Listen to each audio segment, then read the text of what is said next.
Hey guys, it's Anthony Bandiero here. I'm joined by my friend Garry. Garry is a law enforcement officer in Alabama. His dad is the famous Dog, the bounty hunter, and he also took our instructor class. Welcome.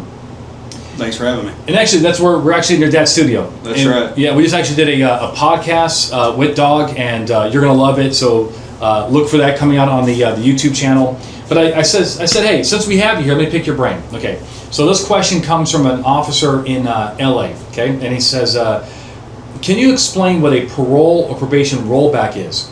Are Leos rollback, right? Are Leos able to utilize this? So here's what he's saying is like, we stop a guy for a pedestrian stop, right? Mm-hmm. We stop him because he flicked a cigarette. We stop him because he walked when he wasn't supposed to walk. They learn that he's on supervised release. They want to roll him back. They want to put him in a police car and roll him back to his residence. Let's say it's a few blocks down the street. Then they want to search his house under his release conditions. Is this lawful? What happens if we actually do find something? Is it admissible and so forth? So what's funny is I actually have never heard of a rollback until I was in Arkansas a few weeks ago, and they were doing it there in Arkansas. Like they were like, and they didn't call it a rollback, but they were calling it, hey, we have cops that will stop people. They learn they're on paper, and they'll just drive them back to their house. Sovereign citizens would call that what? Kidnapping. And they would kidnap these guys, and they would bring them back to their house, Motel 6, wherever they're residing, and they would search their house. As a newly minted, search and seizure instructor, what do you think about this? I mean, I don't like it personally, because I feel like, and it goes back to the letter of the law versus the color of the law. Yeah, in the spirit. And the spirit of the law. And so it's, what's the spirit of why those conditions were issued in the these first Fourth Amendment place? waiver searches, and so and are we going to create bad case law by doing these rollbacks? If we're just getting out with someone for flicking a cigarette and we've not developed any type of probable cause or even reasonable suspicion, and we're just going out based off a hunch or because we're looking at criminal history and stuff like that, I don't personally see the courts ruling in officers' favors, in that situation. And so, just because you can doesn't mean you should, kind of thing. Look,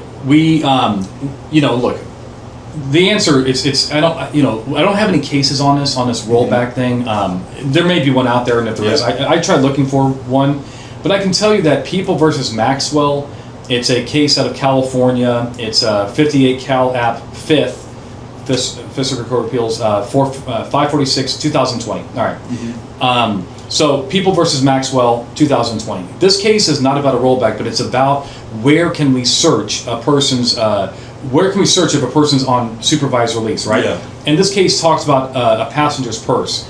And what the purse was within the within the parolee's grasp area in a vehicle, and the court upheld it. They said, look, that there is accessible, under these conditions.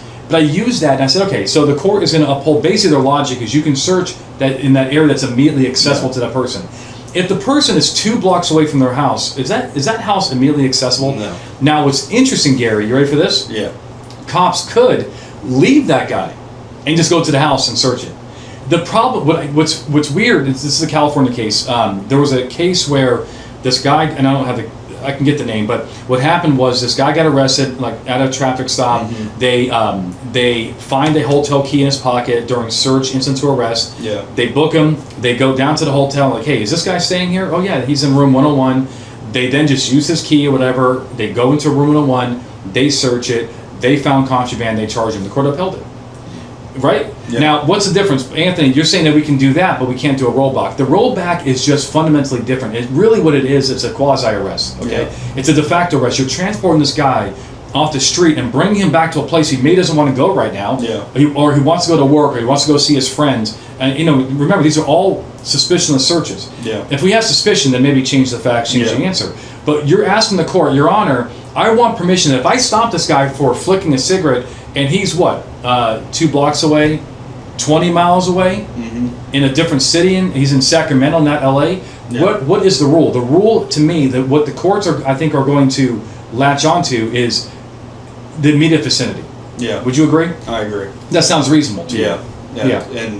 And you know, going 2 blocks away, and I mean, the guy's going to know what's in his house, and you know that's what's going to be argued. Yeah. Is he did not want to be a part of that situation, and I feel like any good attorney is going to have a pretty good argument in court. So. And look, so we also know that in you know, under Supreme Court precedents, a case called Sampson, a case called Nice. These are those 2 fundamental cases that established the parole and probation waiver searches. But we know that these searches cannot be arbitrary, capricious. Capricious just means kind of like trying to hurt somebody, or harassing, right? Yeah. You know, so if a cop saw somebody that's on paper, knows this guy's on paper, every single week he stops a guy and searches him, finds nothing, kicks him loose, at some point it's going to become harassment. And I think that this may not be harassing per se, but it may be capricious. It may be just be like, there's just no logic here. Like, you know, at what point does it become unreasonable? And so, look, maybe I'm wrong, and you know, especially because you have this case out there where you can search the hotel room even though he's not present. I guess if a cop really wanted to find, you know, do this Fourth Amendment waiver search, he can just be like, all right, you know, I'm not going to take you, you know, where's your house at, and go do the search there. Yeah. But I think, you know, my thing too is that there's only a few states that actually have this ability to do suspicionless searches under probation. California, Illinois, Arkansas, maybe a few others, but most require at least reasonable suspicion. Is that what it is in Alabama? You think? I believe so. Yeah. It's very common. And you know, but the point is that California, guys, you have it really good. You know, I wish. Look, there was times I wish I had the same power to do the suspicionless searches on people. We could not do that in Nevada when I was a cop. You would actually need permission from parole and probation. And they would need reasonable suspicion. Not hard to do, but guys, you have this immense power.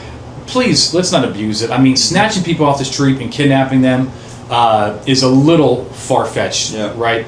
I wouldn't do it with those facts. Now, if he's in front of his house, fine. That's within his immediate vicinity. But I wouldn't be driving people. I wouldn't be doing rollbacks. Yeah, I mean, just put a little more investigation into it. You know, figure out what's going on. Is there unusual activity going to and from the house? And kind of just put a case together. Yeah, maybe do the old-fashioned way. You know, use regular rules too. That's right.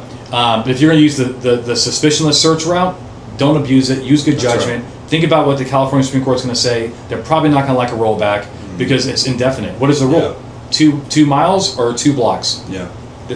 So thank you guys. It's a great conversation. If you like what we're doing here at Blue to Gold Law Enforcement Training, hit the like button, subscribe, share it with your friends. And until next time, my friends, stay safe.